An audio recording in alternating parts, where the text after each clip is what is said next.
우리 지금 계속해서 마음 다스리기 시리즈 진행 중에 있습니다. 지난주에 우리가 다루었던 우리 주제가 염려라고 하는 주제였습니다. 헬러 단어 하나 중요한 거 배웠죠? 여러분 기억하십니까? 결코 염려하지 않는 사람이라고 하는 뜻의 헬라어였죠. 티테디오스라고 하는 단어였습니다. 그렇습니다. 우리는 전능하신 하나님께서 늘 함께 해주시는 존재, 그래서 염려, 그러나 우리는 돌파의 능력을 가지는 사람인 줄 믿습니다.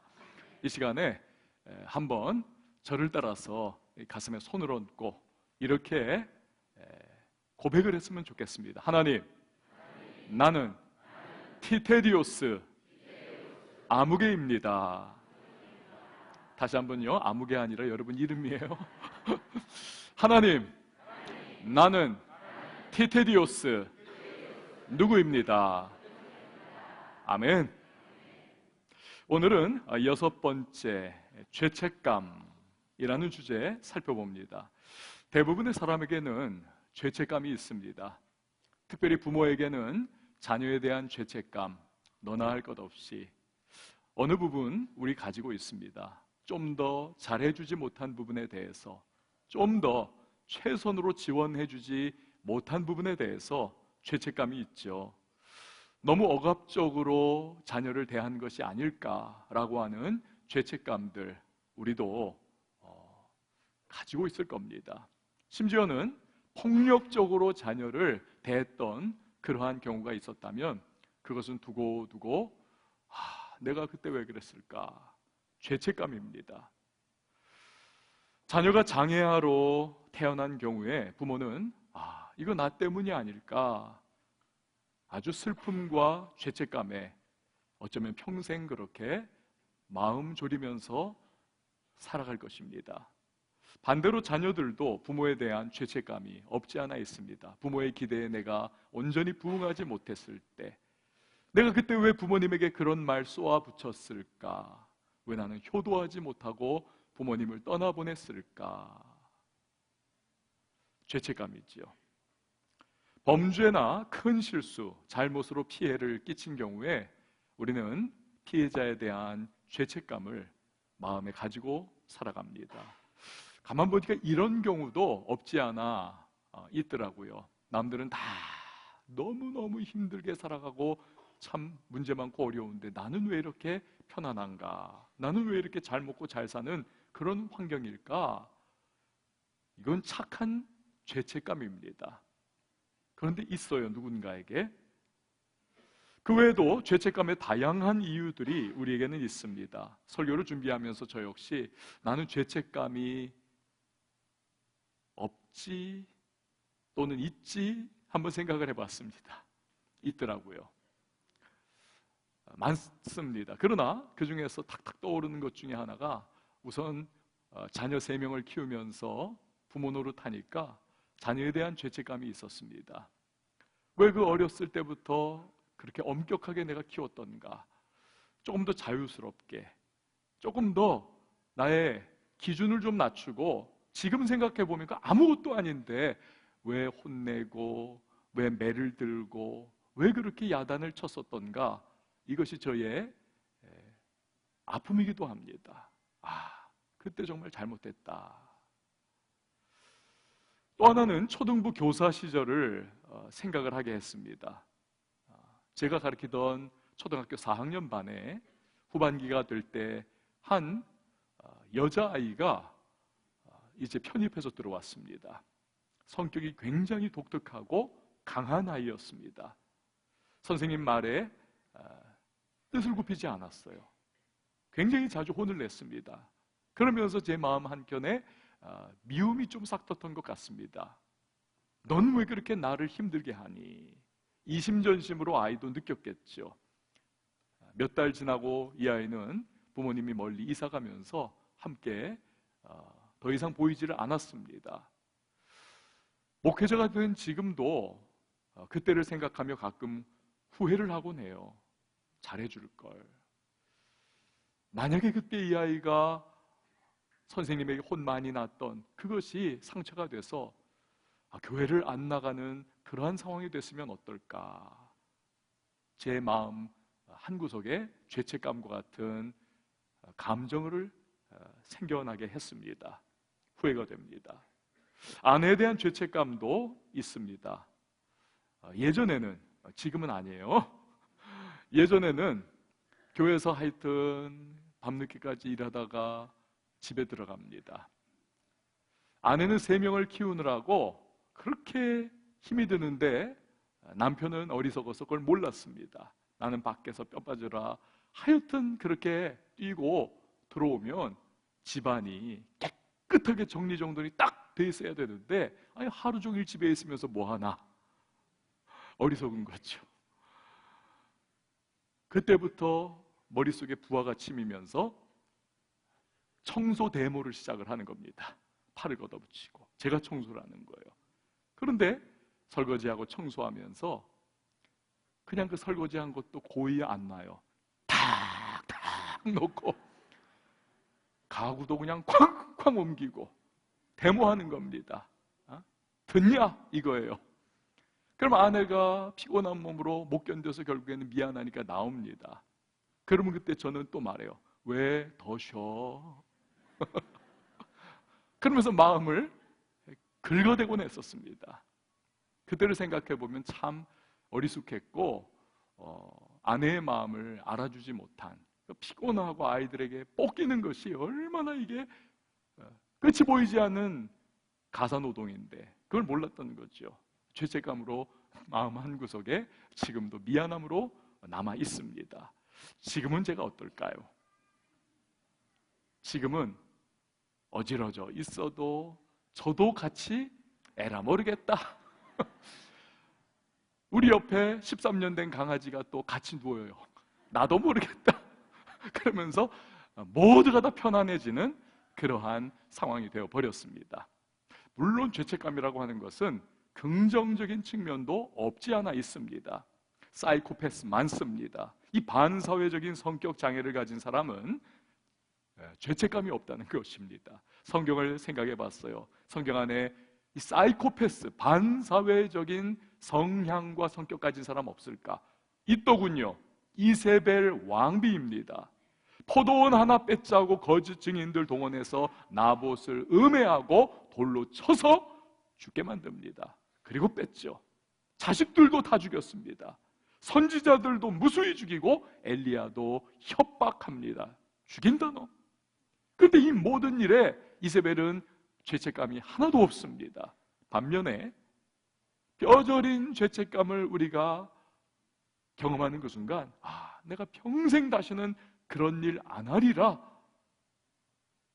제동장치가 심리적으로 우리 안에 형성이 되는 것이지요. 이건 긍정적일 수가 있지요.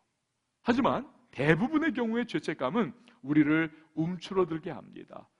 과거 지향적인 인생을 살게 만듭니다. 그때 왜 그랬을까? 그때 그렇게 하지 않았더라면, 이런 미래로 나아가려는 우리의 발목을 과거에 붙잡혀 우리는 그냥 멈춰섭니다. 하나님이 주신 현재와 미래의 찬란한 복된 인생의 기회들이 있는데 그걸 놓쳐버리는 것입니다. 누가 원합니까? 사탄이 원하는 것입니다. 가룟 유다가 그런 사람이죠. 하나님은 얼마든지 예수님 팔아넘긴 가룟 유다라 할지라도 회복을 주실 수 있고 새 출발을 주실 수 있는 너그러운 은혜의 하나님, 그분이 우리의 하나님이신 줄 믿습니다. 그러나 내가 왜 나의 선생님을 팔아넘겼을까? 돈 몇 푼에. 그는 그 과거의 잘못과 죄악에 사로잡혀버리고 그의 인생, 결국 현재를 저당 잡히며 미래를 스스로 포기해버립니다. 그런 점에서 사탄의 가장 큰 무기는 죄책감입니다. 그것이 성경 계시록 12장 10절에서 사탄을 잠소자라고 부르는 이유인 것이지요. 물론 하나님께서도 때로 우리에게 죄책감을 불러일으키실 때가 있습니다. 하지만 성격이 달라요. 이것은 우리의 화인 맞은 양심을 깨우는 것입니다. 영적으로 눈 멀어버리고 귀 막혀버린 우리의 심령을 댕그렁댕그렁 종을 치면서 하나님께서 눈뜨게 하시고 귀 열게 하시는, 그래서 회개의 길로 나오라 촉구를 하시는 죄책감입니다.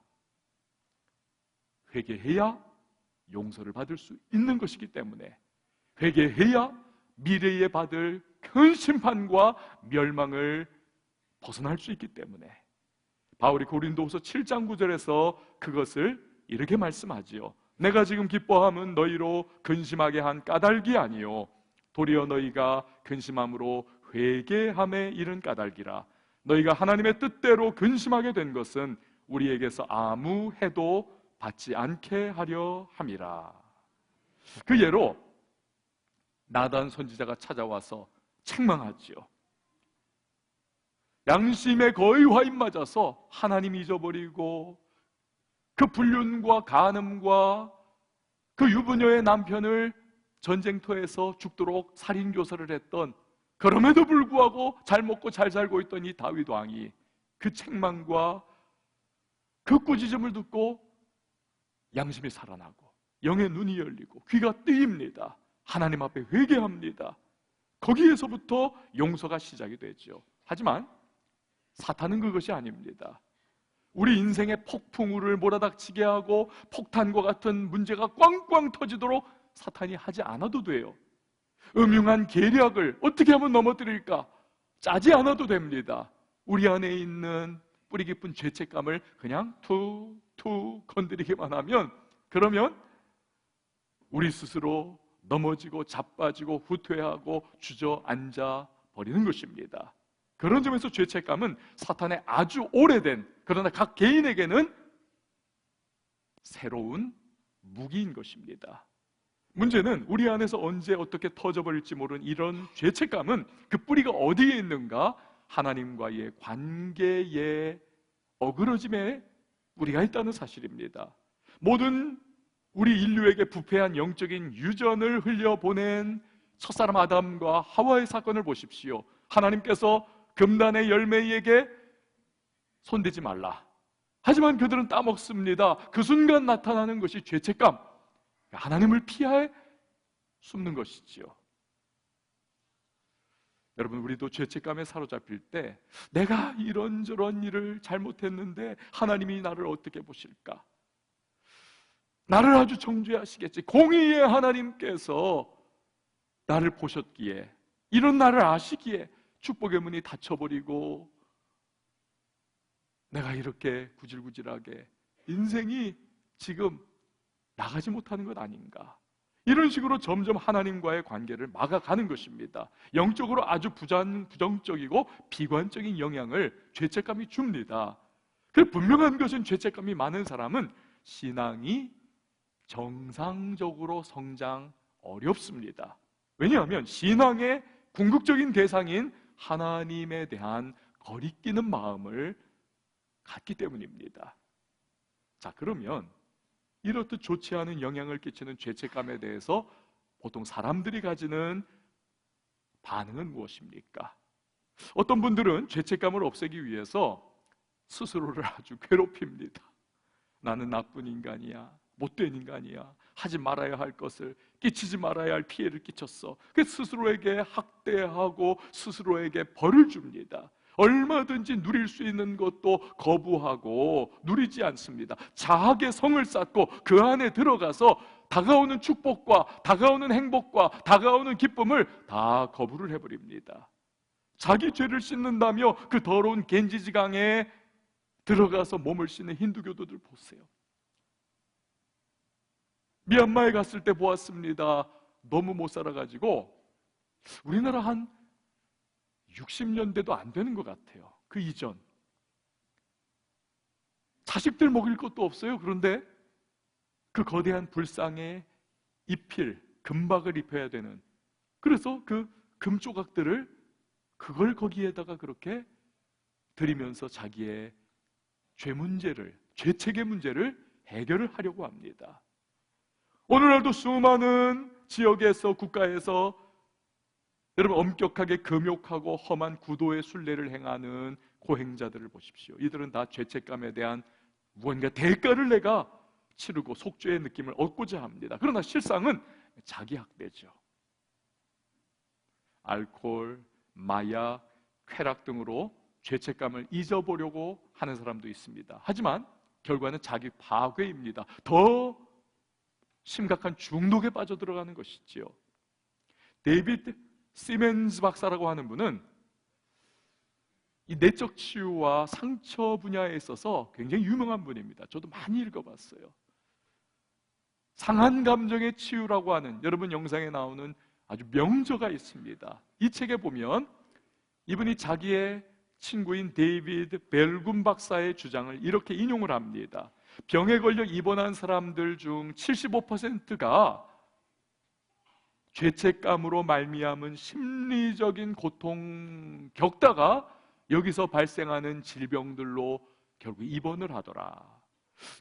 좀 극단적인 그러한 말을 하는 것 같기도 해요. 그러나 요지는 무엇입니까? 우리 안에 죄책감이 끼치는 폐해가 어마어마하다는 것이죠. 어떤 사람은 죄책감을 상쇄하는 방법으로 선행을 합니다. 그러면서 조금이라도 위안을 얻어보려고 하는 것입니다. 문제는 이런 방법 다 써보지만 자기 파괴로 나아가든지 선행을 해도 근본적으로 마음 깊숙이 뿌리 박힌 죄책감을 해결하는 일은 역부족이라는 사실입니다. 그러면 도대체 어떻게 내 마음의 불청객이자 동거인인 이 뿌리 깊은 지긋지긋한 죄책감을 우리가 쫓아낼 수 있을까요? 극복할 수 있을까요? 여러분, 영원한 반항아 영화배우 누가 생각이 나십니까? 제임스 딘. 3편의 영화를 찍었습니다. 그 중에 하나가 에덴의 동쪽이라고 하는 유명한 영화죠. 이걸 보았습니다. 쌍둥이 형제의 동생입니다. 그런데 형은 다 잘해요. 아버지에게도 잘하고 사람들에게도 잘하고 여자친구와도 아주 연애도 잘하고 사근사근하고 호감이 있고 모두가 다 좋아합니다. 아버지도 이 형을 너무너무 자랑스럽게 생각하고 사랑하고 형이 말하면 무조건 오케이. 그런데 둘째인 이 제임스 딘이죠. 얘는 하여튼에 말 안 듣고 말썽꾸러기에다가 반항아입니다. 아버지도 이해가 안 가요. 어떻게 쌍둥이로 한 배에서 난 녀석이 어떻게 저렇게 살아갈까? 그러던 어느 날 이 칼이 얼음 창고에서 아버지는 왜 나를 이해를 못할까? 왜 나를 사랑하지 않을까? 그 쓰디 쓴쓴 뿌리의 마음을 달래고 있어요. 그런데 아무도 없는 줄 알고 형과 형의 여자친구가 그곳에 들어옵니다. 러브씬이 거기서 이루어지는 거예요. 그러면서 하여튼 뭐 좋아 죽는 거죠. 대화가 오고 가는데 우리 앞으로 결혼을 하면 애기 많이 낳자. 너는 정말 좋은 엄마가 될 거야. 이런 정말 사랑 이야기가 오고 가는데 눈꼴 시린 거예요. 몰래 엿보는데. 그러다가 화가 나가지고는 뒤틀려 버리니까 그냥 거기에서 쌓여있던 얼음을 다 밑으로 그냥 다 땅바닥으로 다 던져버리는, 그 얼음이 바닥에 떨어져 다 깨지고 다 난리가 나니 아버지가 뛰어나와서 욕하고 소리 지르고 야 이 녀석 하면서 고래고래 고함을 칩니다. 그날 밤 식탁에서 세 남자가 침묵 가운데 그렇게 함께하고 있습니다. 긴 침묵이 끝나고 아버지가 식탁에 있는 성경을 읽어요. 그리고는 칼에게 말합니다. 칼, 너는 죄 용서 받았어. 그런데 이 아버지가 그때 읽은 성경이 시편 32편 1절 말씀입니다. 허물에 사함을 받고 자신의 죄가 가려진 자는 복이 있도다. 여러분 잘 보세요. 복 있는 사람이 누굽니까? 허물의 사함을 받고 자기의 죄가 가려진 사람은 복이 있다. 스스로 허물에 대해서 해결했다는 거 아니에요. 사함을 받았다는 거예요. 자기의 죄를 자기가 가렸다는 게 아니에요. 가림을 받았다는 것입니다. 여러분, 이처럼 죄나 죄책감은 우리 스스로 해결할 수 없습니다. 이걸 해결해 주실 수 있는 분은 오직 하나님이심을 믿으시기를 바랍니다. 창조주 하나님이 피조물 우리에게 됐어, 해결받았어 할 때 진정한 해결이 있는 것이죠. 우리가 한다고 되는 것이 아닙니다. 그런 점에서 오늘 우리가 읽은 이 본문의 말씀은 우리에게는 여러분 축복 중에 축복의 말씀입니다. 왜냐하면 이 죄책감의 근본적인 해결과 방법을 우리에게 보여주기 때문에 그렇습니다. 오늘 바울은 앞부분인 7장 부분에 있어서 7, 8장인데 7장에 있어서는 죄책감에 그리고 죄의 권세에 눌려 신음하고 있는 인간 군상의 모습을 표현하고 있습니다. 신앙이 없는 거 아니에요? 신앙도 있어요. 하나님도 압니다. 믿습니다. 그러나 여전히 죄의 영향력, 죄책감으로 고통하고 신음합니다. 끊임없이 괴롭힘 받습니다. 21절에서 23절 말씀 보세요. 그러므로 내가 한 법을 깨달았노니 곧 선을 행하기 원하는 나에게 악이 함께 있는 것이로다. 내 속사람으로는 하나님의 법을 즐거워하되 내 지체 속에 있는 한 다른 법이 내 마음의 법과 싸워 내 지체 속에 있는 죄의 법으로 나를 사로잡는 것을 보는도다. 그래서 24절에 보면 사도 바울이 장탄식을 합니다. 오라, 나는 곤고한 사람이로다. 이 사망의 몸에서 누가 나를 건져내랴.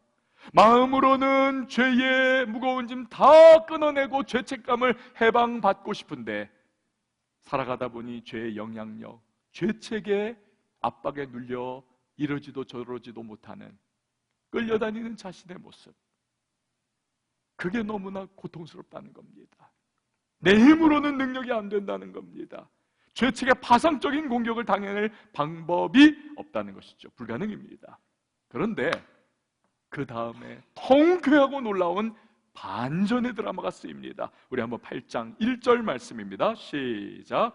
그러므로 이제 그리스도 예수 안에 있는 자에게는 결코 정죄함이 없나니. 아멘. 그러므로 이제 그리스도 예수 안에 있는 자에게는 결코 정죄함이, 죄책감이 있을 필요 없다는 것입니다. 왜 그렇습니까? 2절이죠. 이는 그리스도 예수 안에 있는 생명의 성령의 법이 죄와 사망의 법에서 너를 해방하였음이라. 아멘. 율법은 해라 하지 마라 규정을 세웠습니다. 그렇기에 그 율법의 세부 조항까지 100% 완전히 따르지 못하는 인간은 결국 죄인임이 드러납니다. 사망의 존재임이 드러나요. 그러니 율법은 죄와 사망의 법입니다. 하지만 여기에 복음이 있습니다. 죄와 사망의 법에 묶여있던 우리를 해방하는 생명의 성령의 법이 우리에게 동시에 주어져 있다는 것입니다.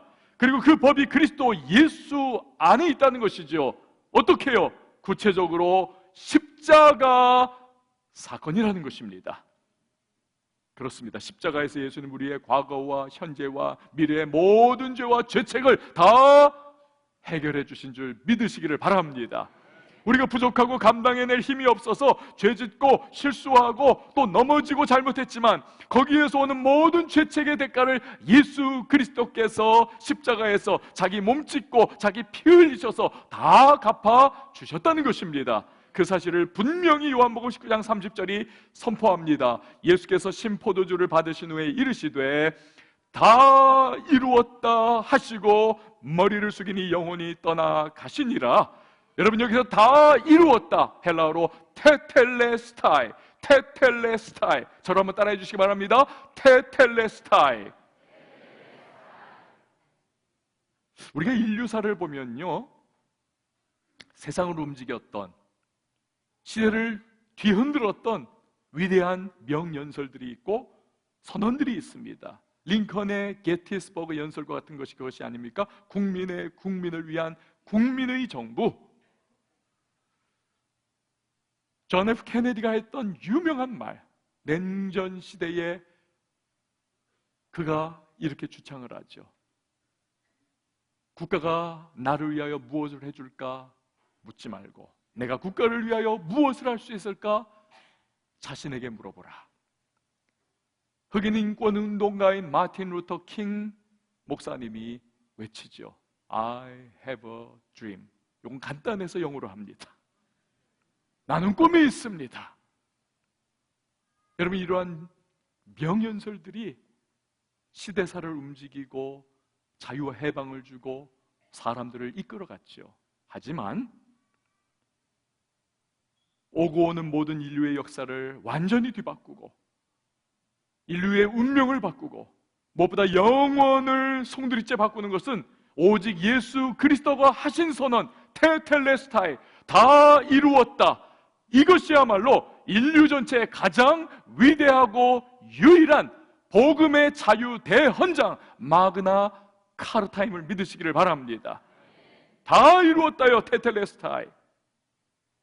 토니 캠폴로 박사는 미국의 한 기독교 대학에서 있었던 일을 소개를 해줍니다.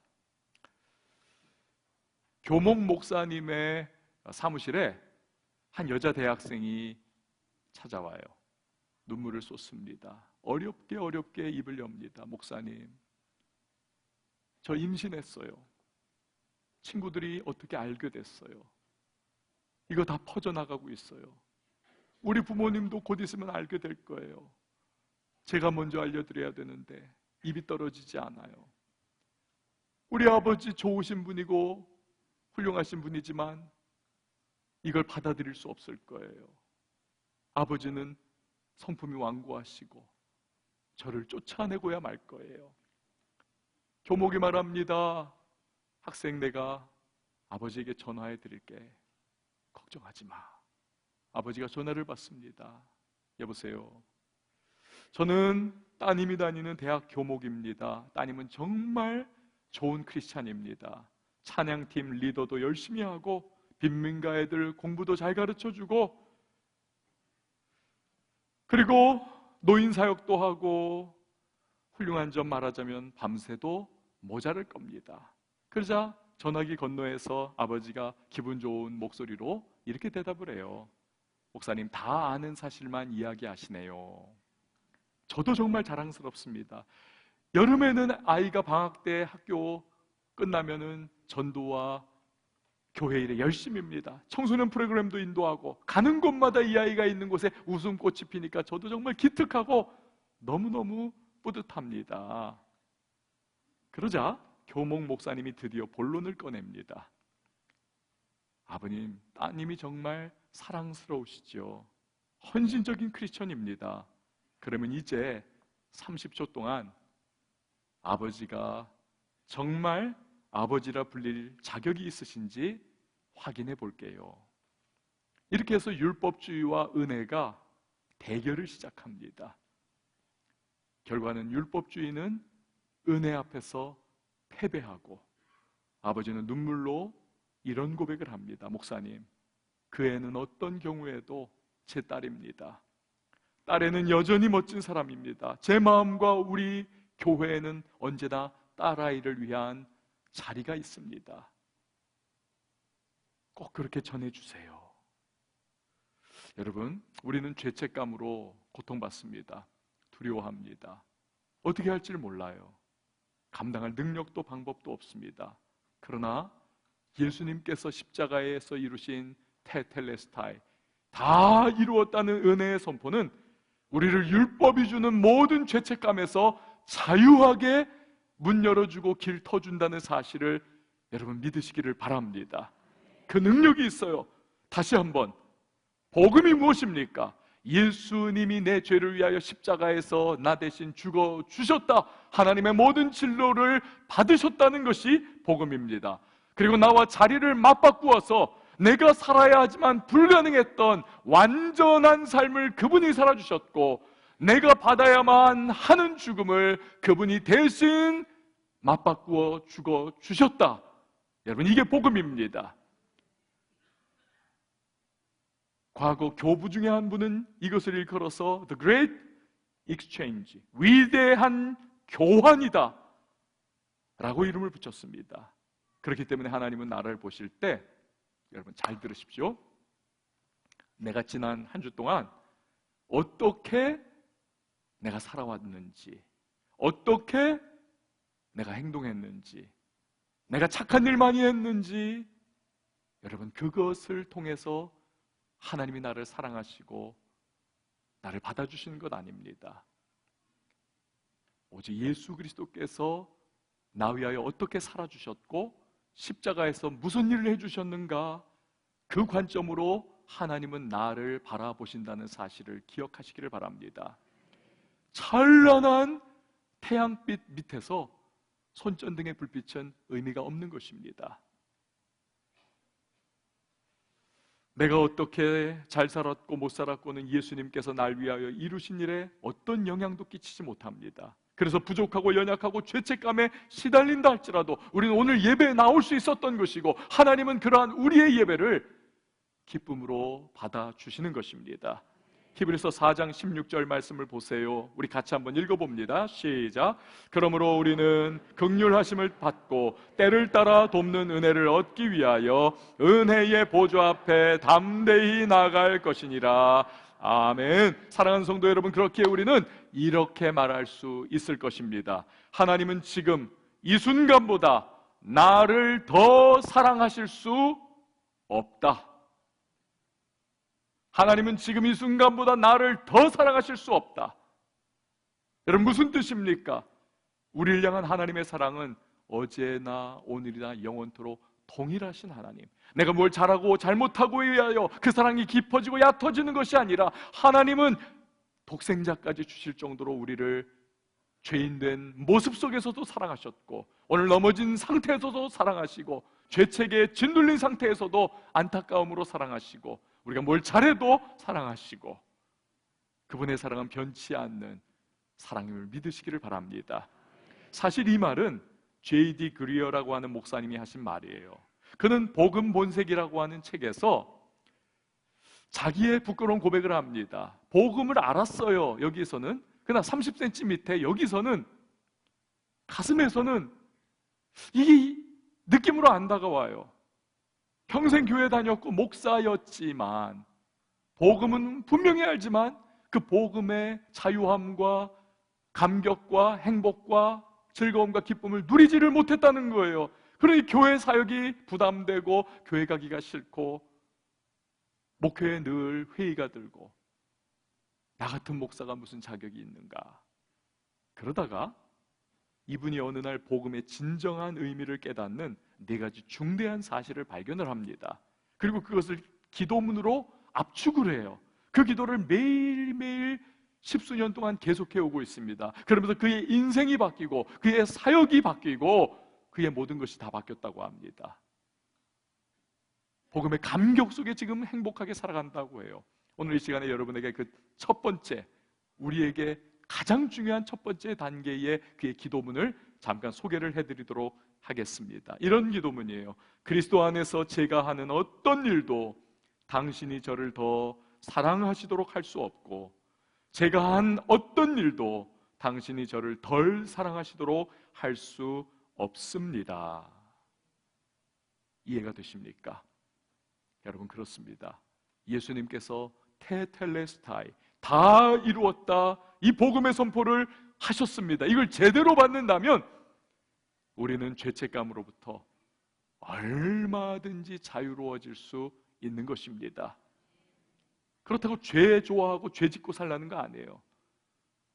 내가 지금 고통받고 있는 그 죄책감으로부터의 자유, 행복한 신앙생활, 복음의 감격 누릴 수 있다는 거죠. 그 구체적인 방법을 그러면 한번 정리를 좀 해보겠습니다. 첫 번째로, 오직 예수임을 우리는 알아야 되는 것입니다. 저를 한번 따라해 주시기 바랍니다. 오직 예수, 오직 예수. 기독교 역사 2000년 우리가 보면 이 복음, 예수로 말미암아 죄와 죄책에서 해방된다는 이 복음을 끊임없이 전해왔습니다. 그러나 아이러니는 교회 안에 들어와 신앙생활하는 분들도 많은 경우에 대다수 이 복음의 감격 속에 살아가지 못한다는 데 문제가 있습니다. 왜 그럴까요? 사람들의 마음에는 내가 무언가 대가를 치러야 된다라고 하는 뿌리 깊은 고정관념이 이 안에 새겨져 있습니다. 대가가 필요하다. 그래서 앞에서 말한 대로 수행과 고행과 봉사와 선행 등으로 자신을 끊임없이 몰아붙이려고 합니다. 하지만 절대로 이기는 싸움이 될 수 없습니다. 백전백패예요. 율법이 요구대로 하는 것은 다시 율법의 종이 되는 것입니다. 종은 쉼이 없습니다. 자유가 없는 것입니다. 피곤한 것입니다. 행복이 없습니다. 우리를 죄책으로부터 해방시켜 주시는 유일한 것, 그 유일한 분, 그것은 십자가의 예수 그리스도, 그분의 테텔레스타이의 선언이라는 사실을 여러분 믿으시기를 바랍니다. 두 번째로, 이런 선물은 받아들이는 자의 소유가 된다는 것입니다.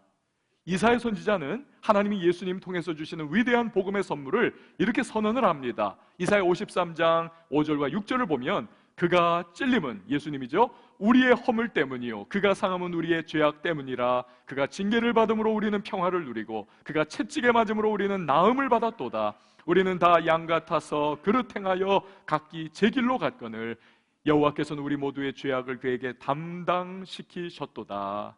아멘. 그렇습니다. 예수님이 그것이 어떤 죄와 어떤 실수와 어떤 잘못이든 간에 나 위하여 대신 찔리시고 나 위하여 대신 채찍 맞으시고 대신 그분이 죽어주셨다, 징계 받으셨다 라고 하는 사실입니다. 여러분 아멘이십니까? 예수님이 십자가에서 이루신 그 위대한 선물을 내 것으로 받아들여야만 되는 것입니다. 아무리 귀한 선물, 나를 위하여 특별히 주문된 선물도 내가 받지 않으면 의미가 없고 소용이 없는 것이지요. 하지만 테텔레스타이, 이 선물 받아들이면 그 순간부터 나의 모든 죄와 죄책, 예수께서 이미 해결해 주신 것이기에, 그분이 짊어져 주시고 계시기에, 그분이 책임져 주시기에, 그분이 나를 덮어 주시기에 우리는 그 죄책의 무거운 짐을 벗을 수 있고 죄책의 공격과 파상적인 도전에서 우리는 승리할 수 있는 것입니다. 이 일을 이사야 43장 25절에서 하나님은 약속하시죠. 우리 같이 한번 읽어봅니다. 시작. 나 곧 나는 나를 위하여 내 허물을 도말하는 자니 내 죄를 기억하지 아니하리라. 아멘. 여러분 이 선물 받으시기를 바랍니다. 그리고 마지막 세 번째는 앞으로 우리는 나아가야 한다는 것입니다. 하나님은 단지 우리가 죄책감에서 자유 얻는 그 수준에 만족하는 걸 원하지 않으세요. 테텔레스타이, 다 이루었다는 것은 그것을 뛰어넘는 겁니다. 그 깊이와 넓이와 높이에서 그것을 훌쩍 초월하는 것입니다. 예수님은 우리에게 죄책감으로 주저앉아 있던 우리의 모습 속에서 이제는 테텔레스타이의 지팡이를 짚고 쩔뚝쩔뚝거린다 할지라도 앞을 향해 나아가라고 말씀하시는 것입니다. 베드로는 예수님 3번 부인했습니다. 그리고 죄책감에 주저앉아 버렸습니다. 예수님 부활하시고 그를 만나 주셨죠.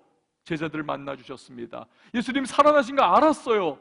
그럼에도 불구하고 그는 그 자리에 계속 주저앉아 있습니다. 나는 고기 잡으러 가노라. 고향으로 다시 돌아가 주저앉아 있습니다. 예수님은 그를 그대로 놔버려 두지 않으십니다. 찾아가시죠. 아침 먹여주시고 새로운 사명을 주시면서 그로 하여금 앞을 향해 나아가도록 격려와 도전을 주십니다. 그리고 베드로는 전진하는 인생을 삽니다. 여러분 이제 우리도 앞으로 나아가야만 되겠습니다. 그것이 주님이 주시는 죄책감으로부터 자유와 테텔레스타이의 선언을 누리는 적극적인 방법인 것입니다. 앞에서도 잠깐 말씀드린 토니 캠폴로 목사님, 이분은 어렸을 때 아버지로부터 인상이 뭐냐면 아버지는 너무나 무뚝뚝해. 캠폴로잖아요 이름이. 이태리 이민자 출신입니다. 미국이라는 사회에 와서 눌려가지고 무뚝뚝한 생존 때문에 성격으로 바뀐 그 아버지, 말도 잘 안 하고 추억이 별로 없어요. 그러나 그 아버지가 준 감명 깊은 한 가지 추억이 그의 마음속에 큰 영적인 울림을 줬다 그래요. 어느 날 아버지와 함께 교회 갔습니다.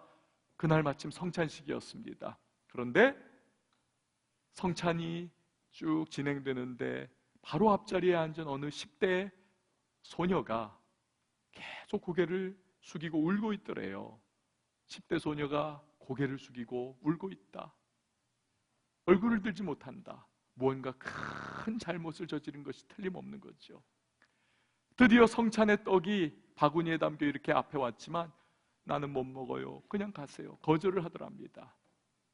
그것을 물끄러미 보던 토니 캄폴로 아버지가 이 소녀의 어깨에 손을 얹고 말을 합니다. 얘야, 어서 받아 먹어라. 바로 너를 위한 거야. 이 말에 소녀는 눈물을 닦고 마음을 추슬러 빵을 먹습니다. 그리고 포도주를 마십니다. 소녀는 깨달은 거죠. 예수님은 잘난 우리들, 모든 것이 다 해피한 우리들이 아니라 죄 있는 우리들, 죄책에 짓눌려 신음하는 우리들을 위하여 사랑해 주시고 용서해 주시고 받아주신다는 사실을 깨달은 겁니다.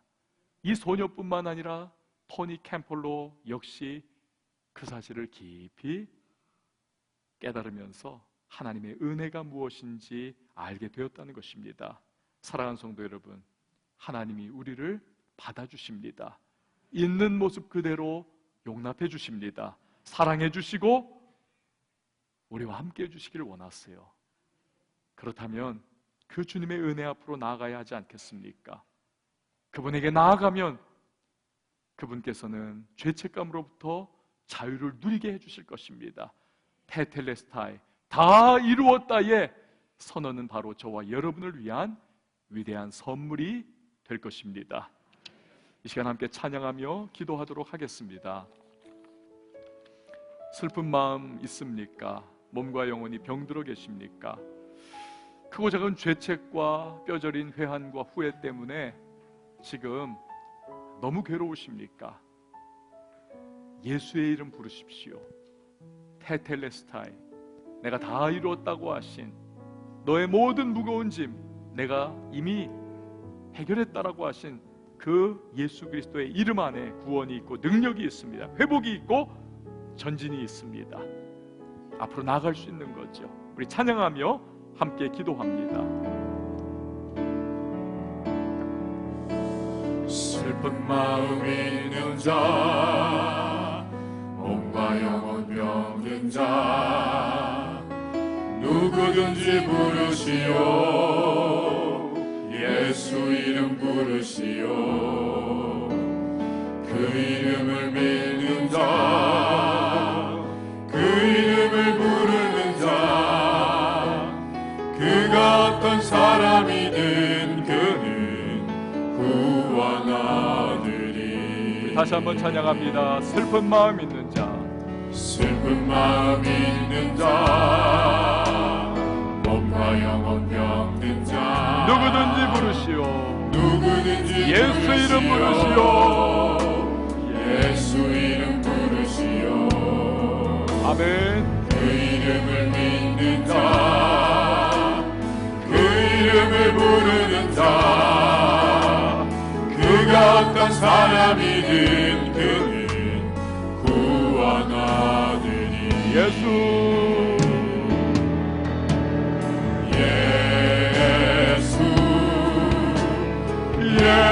예수, 오 능력의 그 이름 예수, 나 외쳐 부르네. 아멘. 예수, 예수, 오 구원의 그 이름 예수, 나 외쳐 부르네. 예수 그리스도.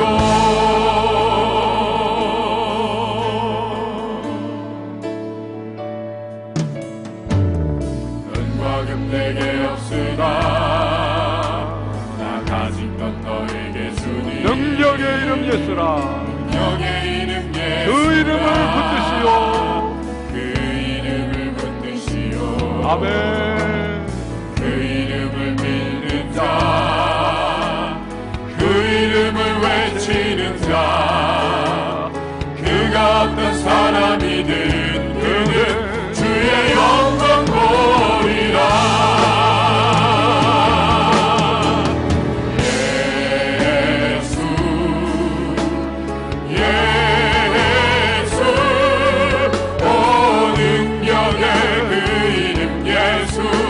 나 외쳐 외쳐 부르네. 예수 예수 구원의 그 이름 예수 나 외쳐 부르네. 예수 그리스도 우리에게 주신 영광의 이름 나 어찌 잠잠하리. 세상에 크게 외쳐 부르리 나의 주 예수 그리스도.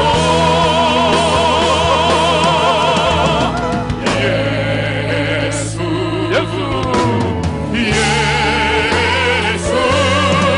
오 능력의 그 이름 예수 나 외쳐 부르네. 예수 아멘. 예수 오 구원의 그 이름 예수 다시 한번 나 외쳐 부르네. 예수 예수 오 능력의 그 이름 예수 나 외쳐 부르네.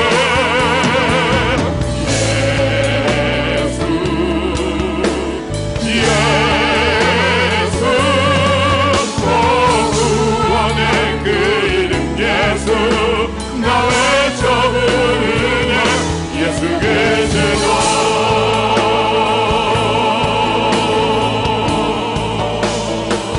예수 그리스도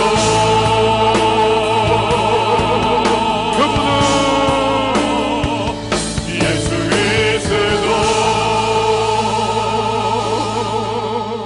사랑하는 성도 여러분, 이 시간에 우리 같이 기도하며 나가십시다. 테텔레스타이, 다 이루었다는 그 주님의 선포, 위대한 복음의 자유의 대헌장입니다. 그 안에 나의 모든 죄책이 해답을 얻고 그 안에 나의 모든 슬픔, 고통, 문제, 어려움 다 해결 그 안에 있습니다. 주여 나로 하여금 그 테텔레스타이의 믿음 갖게 하시고 그 선물 받게 하시고 앞을 향해 나갈 수 있는 주의 사람이 되게 하여 주시옵소서. 티테디오스의 사람으로 하나님 나아가는 주의 백성들로 살아가게 하여 주시옵소서. 이 시간 우리 다 같이 주의 이름 한번 외치고 통성으로 기도합니다. 주여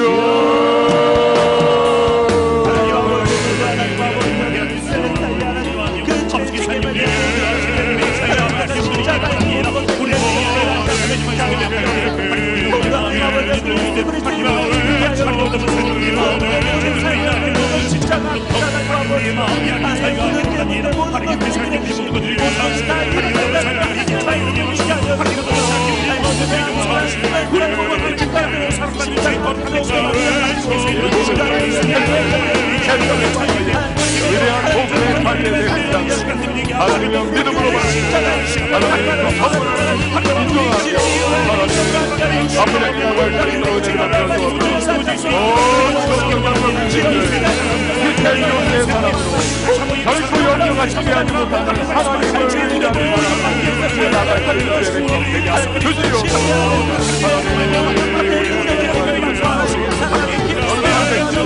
되게 하여 주시옵소서. 이 또한 영하여 주시옵소서. 하나님 아버지,